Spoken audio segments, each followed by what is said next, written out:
प्रश्न के मूल को हमारे सम्मानित पत्रकार समझ नहीं पाए। डीएमएफटी की गाइडलाइन बदलने का अधिकार राज्य की सरकारों को नहीं है। डीएमएफटी के क्रिटिकल गैप को भरने के लिए राज्य सरकारें जो अनटाइड फंड से पैसा देती हैं, उसकी गाइडलाइन पर संशोधन का विचार हम लोग कर रहे हैं। और कल माननीय नेता प्रतिपक्ष से हम लोगों ने इस बात का आग्रह किया कि डीएमएफटी की इस नई गाइडलाइन से झारखंड जैसे राज्यों को नुकसान हो रहा है। तो वैसी स्थिति में हमने उनसे आग्रह किया कि इस नई गाइडलाइन में जो वैसे नियम बनाए गए हैं, जैसे पूर्व में परिवहन क्षेत्रों में हो रहे प्रदूषण को भी डीएमएफटी से कवर किया जाता था, लेकिन इस नई गाइडलाइन में खनन क्षेत्र से 15 किलोमीटर और 25 किलोमीटर की सीमा निर्धारित कर दी। लेकिन जिस रास्ते से होके खनिजों का परिवहन हो रहा है, ढुलाई हो रही है, और उस क्षेत्र में जो प्रदूषण हो रहा है, उसके रोकथाम के लिए किसी उपाय की चर्चा नहीं की गई। तो कल सदन के वक्तव्य का मूल आशय यह था कि राज्य सरकार अपने अनटाइड निधि के से जिससे क्रिटिकल गैप हम लोग फिल करते हैं, उस क्रिटिकल गैप को फिल करने में पूर्व में इकाई हम लोग जिला को मानते थे, यूनिट। इस बार रैशनलाइज करने के लिए उसमें प्रस्ताव है कि हम प्रखंडों को मानेंगे और प्रखंडों में जनसंख्या, पिछड़ापन और आकांक्षी जिले के बिंदुओं पर विचार करते हुए योजना निश्चित रूप से उसका आवंटन करेगा। इससे एक रूपता आ जाएगी, समानता रहेगी और हर क्षेत्र का समग्र विकास हो सकेगा। मंत्री जी, आदिवासी समाज को किया है और मंत्री जी से माफी मांग लीजिए। सामने कौन है वो जो बात करते हैं? ट्वीट है हमारा कार्यकर्ता नहीं, सुनिए, मैं जवाब दे रहा हूँ, माननीय मंत्री की तरफ से मैं जवाब दे रहा हूँ। संसदीय लोकाचारों के निर्वहन की एक परंपरा स्थापित होनी चाहिए, और मैं यह स्पष्ट मानता हूँ कि शुरुआत कल हुई है और हमें लगता है कि इसके खिलाफल जल्द देखने को मिलेंगे। इरफान हमारे छोटे भाई हैं, कहीं कोई मतांतर नहीं, कहीं कोई मतभेद नहीं, और हम ये मानते हैं कि सदन को खास करके चलाने की जवाबदेही सत्ता पक्ष की होती है और सत्ता पक्ष के तमाम सदस्य उस जिम्मेवारी का बखूबी निर्वहन। देखिए, मैं पहले भी कहा हूँ, सोनू जी हमारे जानकार हैं, तो जानकार का मतलब गलत नहीं है, निश्चित तौर पर जानकार है और भाई हैं हमारे, ऐसी कोई बात नहीं है। हम लोग काम करना, लड़ाई हमारी भाजपा के साथ है, अपनों में लड़ाई नहीं है।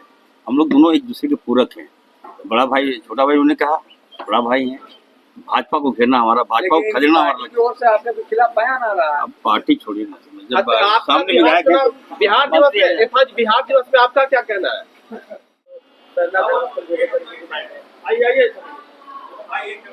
माननीय मुख्यमंत्री के संज्ञान में यह मामला है और मुझको लगता है कि इसमें बहुत जल्दी कोई बेहतर निर्णय है।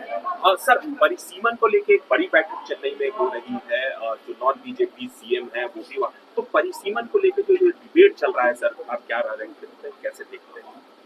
देखिए, परिसीमन को लेकर चल रही डिबेट 2008 में झारखंड के सवालों पर तत्कालीन केंद्र सरकार ने एक सकारात्मक उत्तर दिया था, और आपको भी याद है कि नॉर्थ ईस्ट के 7 राज्यों के साथ साथ झारखंड में डिलिमिटेशन को फ्रीज किया गया था।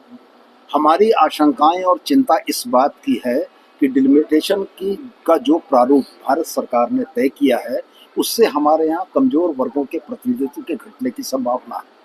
हम इस बात की चिंता व्यक्त कर रहे हैं कि आबादी के अनुपात में जितना प्रतिशत प्रतिनिधित्व जो पिछड़े और कमजोर तबकों को मिलना चाहिए था, वो उनसे छिन जाएगा। और दक्षिण के राज्यों की चिंता भी जायज है कि अगर जनसंख्या नियंत्रण के उपाय बेहतर तरीके से उन लोगों ने अपनाए हैं, तो लोकसभा में उनके प्रतिनिधित्व को सीमित नहीं किया जाना चाहिए।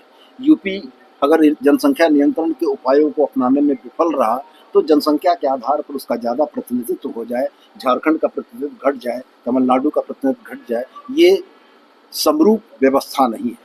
तो हमारी आशंकाएं यही हैं। इस पर निश्चित रूप से पार्टी ने भी एक स्टैंड लिया है, हमारे सहयोगी दल कांग्रेस का भी एक स्टैंड आएगा, और तमिलनाडु की इस बैठक में व्यापक विमर्श से एक रास्ता निकालने की कोशिश की जाएगी कि समानुपातिक प्रतिनिधित्व जो है तो वो किसी का। मंत्री जी, इसमें तो आबादी का अनुपात ही मुख्य होता है। लोकतंत्र में आबादी और संख्या बल ही प्रभावी होती है। इसी बात पर महत्वपूर्ण डिबेट चल रही है कि आज़ादी के बाद जिन राज्यों ने, जिन विकसित राज्यों ने जनसंख्या नियंत्रण के उपाय करके अपनी आबादी को नियंत्रित किया, उनके प्रतिनिधित्व को अगर संसद में रोका जाता है तो ये उस राज्य के साथ अन्याय होगा। हम एक ऐसी वैकल्पिक व्यवस्था चाहते हैं जिसमें समानुपातिक प्रतिनिधित्व की जो अवधारणा संविधान में है वो अक्षुण्ण रहे, और हमें उम्मीद है कि इस आशय का विमर्श करके कोई रास्ता हम लोग निकालेंगे। निश्चित रूप से तमाम विपक्षी दल जुटेंगे और हमको लगता है कि एक विचारोपरांत एक सम्यक बात निकल कर आएगी। सर, एक और सवाल, बिहार दिवस मनाया जाए